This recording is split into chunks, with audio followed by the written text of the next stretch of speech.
creeping around. My name is Courtney Colson, a female to male to female detransitioner, but today I'm just a girl standing in front of her car, telling her that I love her, and happy anniversary! So exactly 1 year ago today, I bought Poison Ivy, the love of my life, and she's basically been the most central thing in my life for the past year, and she's played a big role. I've been writing a memoir, which, yes, I'll finish eventually, and it kind of revolves around her, because she's just been so instrumental in my detransition, my development, finding who I am now. And so I'll take you back. I've had chronic fatigue syndrome since I was about 21 years old, and I've been battling it on and off, and then when I took testosterone, it got way worse. And it does seem to be some connection between taking testosterone or any exogenous hormones and autoimmune illnesses. But my doctors claimed there was no such connection. But my condition got worse and worse and worse, and when I detransitioned, I started to get better. Just a coincidence? I don't think so. And ever since I can remember, I have always wanted my driver's license. I am born the 2nd of January, so I thought, cool, I'll be the first one in my class to get my license. I'll have that head start by a couple of months. And then a series of illnesses, mental, physical, financial issues, my parents splitting up, homelessness, a million things got in the way of me actually getting my license. And initially I went for my automatic because I wasn't as passionate about cars as I am now. But about a year ago or more, I started writing this essay, which is turned into a documentary, and I hope to get it made. It's a documentary about sentient cars and why do we anthropomorphize cars more than any other object or piece of technology in our lives. And I don't know, one thing led to another, and I just became so fascinated by cars and enamored by them. And I thought, yeah, hang on. I'm not sick anymore. I could go and get my driver's license. So I went out and started taking some lessons, and I wanted a manual car. I wanted to know how to drive a manual car. I love the idea of it. I love the experience of it. And so I did about 4 lessons, 4-hour-long lessons. And I realized, well, how am I going to get any practice in? Because I live alone. I don't know anyone with a manual car. So how am I going to get any sort of practice in? Well, buying my own car seemed impossible because I was on the pension. I was basically living paycheck to paycheck. I had no savings whatsoever.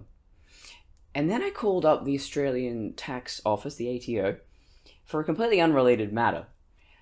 But the woman on the phone said, oh, by the way, do you know you haven't filled out some tax returns from 2015, 2016? No, I don't even remember. I was still very immature and wasn't really doing those things by myself. And sorry if you can hear trains in the background. I live right across from a train station, which will be instrumental in a later part of the story, I can assure you. But at first I thought, wait, does that mean I owe the government money? What? And she went, no, you'll get tax returns. Oh, I like that. I like the sound of that. So I get $4,000 in tax returns. And so I thought, oh, could I buy a car? This is a sign. I gotta go out and buy a car now. So I'm looking around on Gumtree, and I have some fairly dismal options. A lot of Camrys, Corollas, Mazdas, depressing. And then I keep finding this weird green car. It's a convertible, so I'm kind of into that. I was looking at a Holden Astra, also known as a Tigra in other markets, and that had some favorable reviews. It was made in about the mid to late 2000s. It was a convertible. It was blue. I thought, oh, this is gorgeous. Yeah, I might get that. And the guy never got back to me. It was a used car lot, and yeah, I guess it had already been sold. But there was this weird green car, and I kept coming back to going, I don't know, what is a SAAB? I have never heard of a SAAB. I don't know its reputation. I I don't know anything about it. Except that me mum's enemy, one of the mums at primary school, drove a SAAB. So my mother decided that she hated all SAABs. And frankly, that made me want the car even more. So then I started doing more research. And I became a huge fan of this weird, quirky Swedish company that has so much integrity. They are a company that started out making jet planes. And so they approached cars with the same kind of aerodynamic engineering as their jets. And I just thought, this is speaking to me. I think I'm a SAAB person. Turns out, having met other SAAB people, yes, I am a SAAB person. You got to be kind of artsy and weird and quirky, and that's me. So I contact the seller and say, yeah, I want to go see it on the weekend, because I think, it's a sensible time to go. I'll have more people available who can help me. It gets to Wednesday. I think I contacted them probably Monday. Gets to Wednesday and I'm not sleeping. I'm so anxious. I need this car. This is the car. This is the one. I need this one. And so my mate Simon, we do a podcast together called 60 Seconds to Comply. We review RoboCop 1 minute of the movie per episode. And I say, hey, are you free this afternoon? I really want to go check out this car, and I kind of need someone in the car with me so I can bring her home. And he said, yeah. And I live about half an hour away from him, so it's a bit of a pain in the ass, but I thank him for it. And so we drive out to this other place, and that was another half hour on that. And I instantly fall in love with this car. Before I even show up, I know it's the one. And she looks great, she feels great, she's got the wood paneling interior, just this classy, timeless look. It's so me. It's so perfect. And I think the seller, she knew that I was the next owner for this car. And she took me for a drive around and felt good. I drove it myself, and I've only driven 4 hours at this point. I mean, I had driven an automatic car as a teenager and had gone for a driving test, so I must have done about 50 hours. But I haven't driven in 10 years. I have only driven a manual car for a total of 4 hours. And I do okay. I'm a little, I don't know, what's the word? Not great flow, I'm a little herky-jerky, but good enough. And they're asking $4,000. I have $4,000. And so I think, well, this is another sign that it's destiny. But I noticed the gear shifter is a little funny, little loose, so I say, will you take $3,500? Because I think it's probably going to be about $500 worth of repairs right there. And so they do. They let me take it for $3,500, and I'm almost home. The drive is actually pretty easy. I don't make any mistakes, although I swerved a little bit because my arm spasmed. I was still getting over a lot of my kind of nervous neurological issues. I would still have spasms and stuff. Which, yeah, in those early days of learning to drive, I thought, will I still suffer from convulsions and paralysis and all the things I'd been dealing with when I had been on T and had chronic fatigue syndrome? But no, my health's just gotten better and better. So we're almost home, and we're probably, 10 minutes away. Get to a set of lights, and it's on a hill. And I got to do a hill start, and I have no issue with that, especially with this car. You can just sit on a hill, and that clutch point, there's a real wide margin of error, and you can just sit there and slowly push your way up. My instructor's car, well, my current instructor's car is a Hyundai, and it is not, I definitely need to use the handbrake. The clutch is just so precise, although if I'm not nervous, definitely makes it easier. Anyway, I'm saying to Simon, it's not me, it's the car. And Simon's like, no, it's fine, relax, you're learning. No, I swear to God, man. So, okay, swap seats, and he does have his manual license, thank God. Hadn't driven one in a long time, but yeah, he was trying to get it to go, and it just would not. So, and this is getting into peak hour traffic now, a recurring theme of our life together. It's peak hour, Thankfully, people aren't being too bad. One guy honked at us, but there's always one dickhead. And we are just across from a rec center, a gym. So there's all these very fit people on their way to the gym, and they see us trying to push the car, and so they thankfully help us, and no issue. I don't have any insurance at this point because I've just bought this car. By the way, I didn't realize my bank had a limit on the amount I could transfer within. I mean, I know there's a transfer limit, but I didn't know it was specifically the amount I needed. So then I had to call, and so we were kind of hanging around the seller's house for a little while there. But anyway, then we drive home. Oh, and take some photos first. I'll show you the photos I took on the day to celebrate. I was so excited. And I couldn't believe it when I had signed the paperwork and paid for her. I sat behind the wheel and said, it's mine. It's my car. It's my own car. I can't believe that I actually own a car. You know, I mean, I had been sick I just expected I was gonna just rot away in my bed with chronic fatigue syndrome. It was pretty horrible.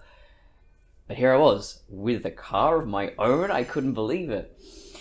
And then I was sitting there waiting for a tow truck. I didn't have insurance because I just bought the car. I thought, you know, she's probably gonna be fine to get home. Then we'll figure out what's what. And oh yes, before I bought the car, I did every test, checked everything, I did all my research, and thankfully Simon, he's a big guy, so he could push down and make sure the suspension was all good.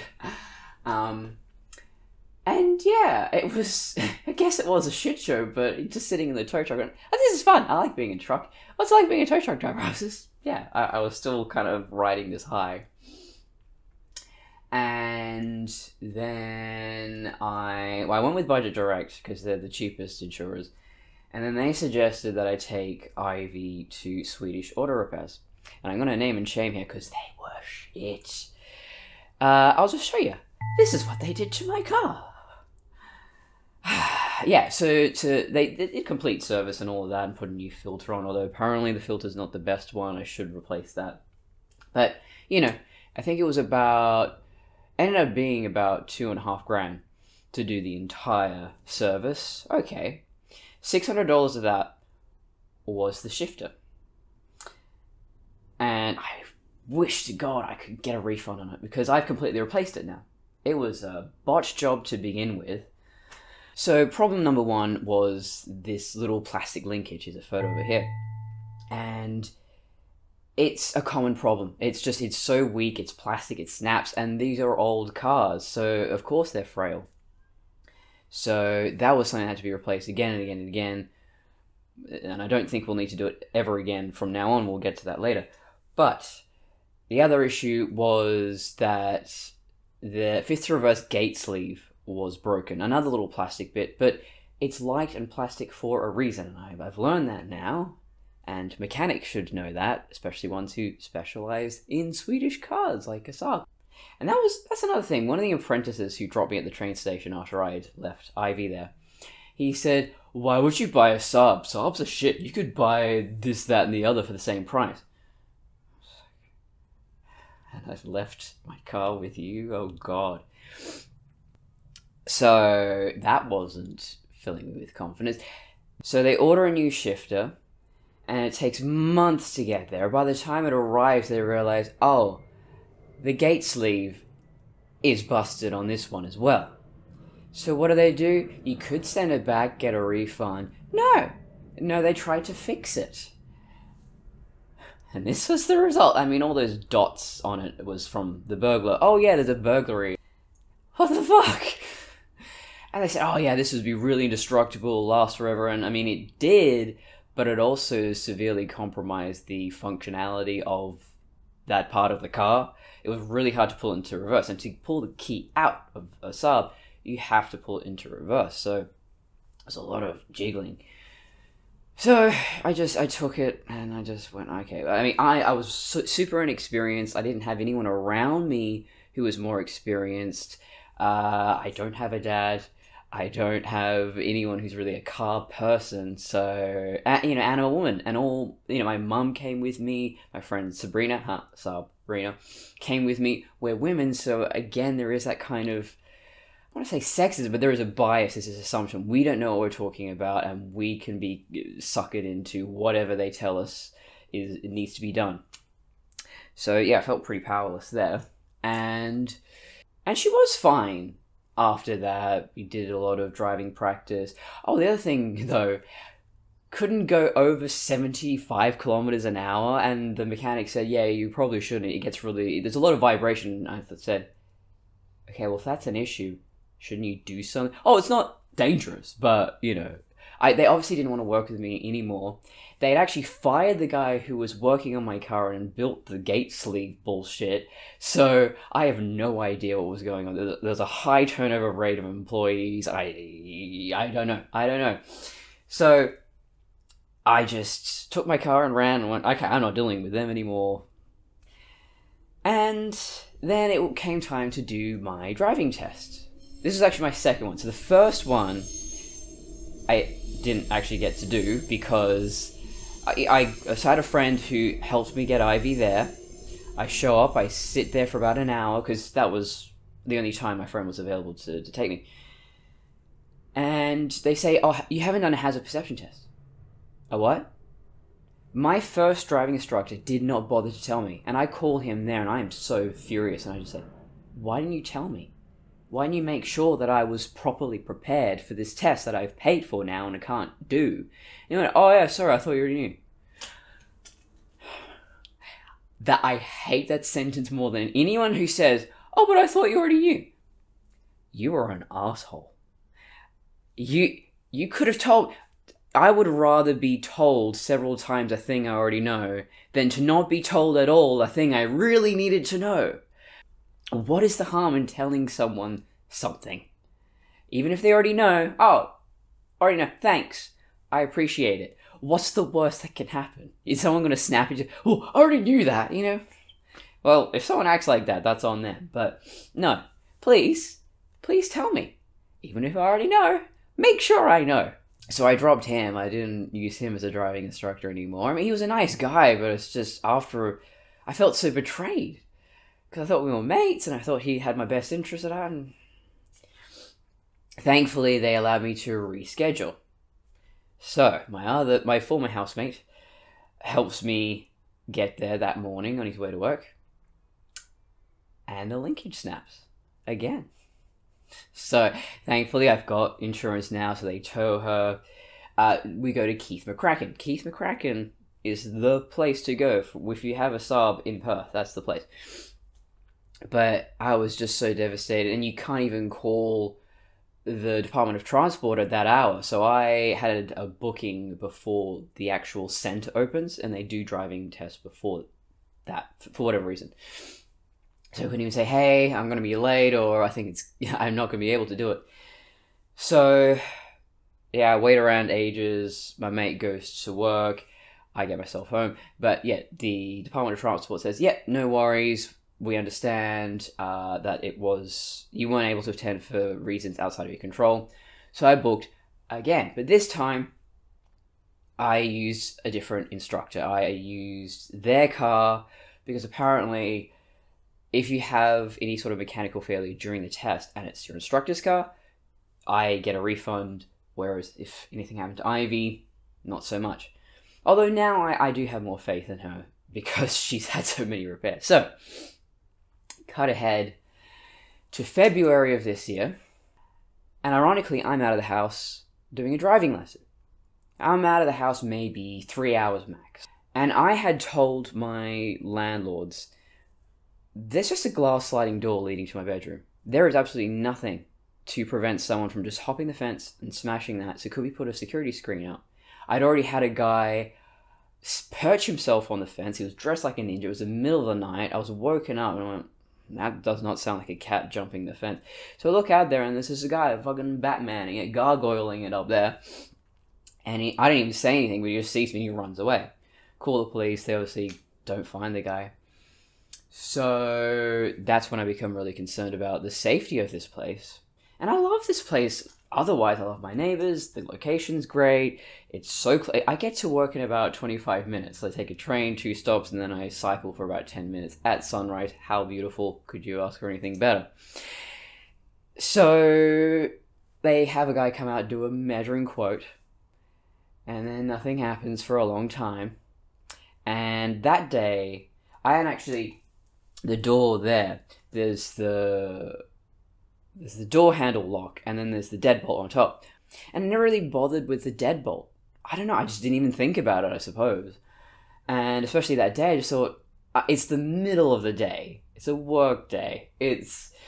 What are the chances that anything will happen? I know my neighbors are home. You can see the place from the train station. You'd have to be pretty ballsy to try and pull that maneuver. There's always people walking up and down to work. No. This friggin' meth head, repeat offender, decides to jump the fence, get into my house. I know his name, and there will be a hearing in a couple of weeks, and you'll be hearing about it. And yeah, he just took his time. He took everything, and I did make a video going through the entire trauma of that, but the most tragic thing, the thing that broke my heart, was losing Ivy. I hadn't really experienced emotions before, and I'm so paranoid about her. Ever since I got her, I've just been so afraid of anything happening to her, because she's just my everything. I feel this deep connection, and I was just so devastated, I can't even put it into words. But thank God they found her after 6 hours. The police were really great. And for any Americans who love their guns, no, I'm a pacifist, so even if I had a gun, I would not use it on an intruder. That's what pacifism is. So I didn't get to see Ivy for a long time after that. And again, I've got another video that goes down into all the minutiae of the burglary, and she was taken to the impound lot, and the forensics did their analysis on her, and seeing the damage that was done. It's not so bad, and I'll put some photos up here again, and we've recovered mostly from a lot of that, but she just wasn't right after that, and I kind of felt that neither one of us had really recovered. And I know it's just a car, but we just had the same issues over and over again, and hopefully this is the last of it. But the burglar had wedged the key in somehow in such a way that they had to drill the ignition out. The linkages were busted again, so they replaced the linkages, but they fixed the ignition. They didn't replace the ignition, which turns out to be a bad idea. So back and forth about 3 times. And one time, it was the morning, not this month, but the last month, Cars and Coffee. I've always wanted to go to Cars and Coffee. That was the main reason I wanted a car, especially a vintage car. I wanted something that was unusual and older and beautiful to show off. And I live alone, and so no one is around to help me get there first thing in the morning. But I had one of my friends, a photographer, and he said, yeah, let's go, let's do it. So he rocks up, we're all dressed, ready to go. Turn the key, nothing happens. The lights come on, but there's no cranking. There is no sign of life. And I am just devastated. I had my heart set on this. I wanted to go so badly, and I didn't know when I would have another opportunity to do it. So we just stood around chatting, and it was fun, having a good long chat for about an hour or so. Then the roadside assistance guy finally shows up. Real nice guy too. We try everything, start a motor, and what have you. Nothing. So then I spent about a week trying to figure out if it's something I can fix myself. And no, I was way off, and everyone giving suggestions was way off on what it might be. Because I didn't think it would be the ignition. Turns out it was the ignition again. Because it had just been fixed. God damn it. And before that, I had taken her back to the mechanics again because, and that photographer, we were driving around and I felt, oh, something slipped. And then I had to start the car in 3rd gear, and then I got lost, so I'm driving further. They've put a new clutch in. They had to replace the clutch, because the burglar apparently did not know how to drive a manual car. So I'm having to rev really high. I'm stuck in third, trying to get home. I'm getting lost. But yeah, finally get home and then send it back to the mechanic. And then we plan to go to Cars and Coffee. And it won't work. And I just go, oh my god, have I bought a lemon? Am I just totally screwed? Is this car never gonna work? Is this it forever? And so I've had so much anxiety and fear and emotional roller coaster with this car. And Ivy, I love you. I'm not complaining. It's not your fault, really. But oh my god, it's been a journey. But in a way, I think because I never had emotions before, and now I'm very emotional about this car. It kind of it helps me get out of my comfort zone and helps me to get more acclimated to these intense feelings. And the beautiful thing with the car is, for the most part, unless you get in a huge, near fatal accident, you can fix most things. You can come back from most. Unlike in real life, unlike with your own body, unlike with anything that can happen in your life, you can always fix this. There's always a way. And so send it back again, and they say, oh yeah, it was the ignition. So they've replaced the ignition, and I now have a new, proper, working shifter. And that was sent to me by my mate Stewie. I think I mentioned in another video that, it arrived after I'd sent it to the mechanics at a previous point, and they said, oh, it's going to be about $600 to install that. No, didn't pay a thing, because they were already replacing the ignition, so they put the new shift lever in. It's beautiful. It feels right. It feels the way she did when I first bought her. So then, finally this month, we got to Cars and Coffee, and I will say that is my anniversary gift to her. I had hoped it would be a driver's license, as, paper is the 1-year anniversary. But it was great. And I'll put some photos here of the day. And all my friends were so proud of me finally making it there. People were admiring Ivy. I didn't know what the reception would be, because obviously the more vintage, the Cadillacs, the Chevrolets, they get a lot of attention. A lot of people overlook Saabs. Saab is definitely a bit of a hidden treasure. The people who know what Saab is capable of love it. But most people don't even know what it is. But yeah, people admired it. I was talking to a lot of people who were interested in buying Saabs themselves.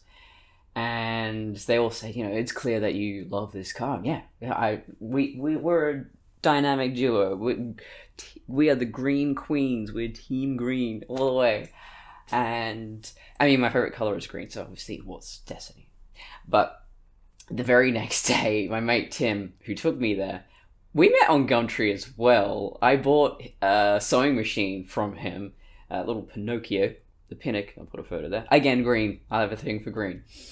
Next day, he buys a 1997 900 SE Turbo. So that's a... Look, you're perfect.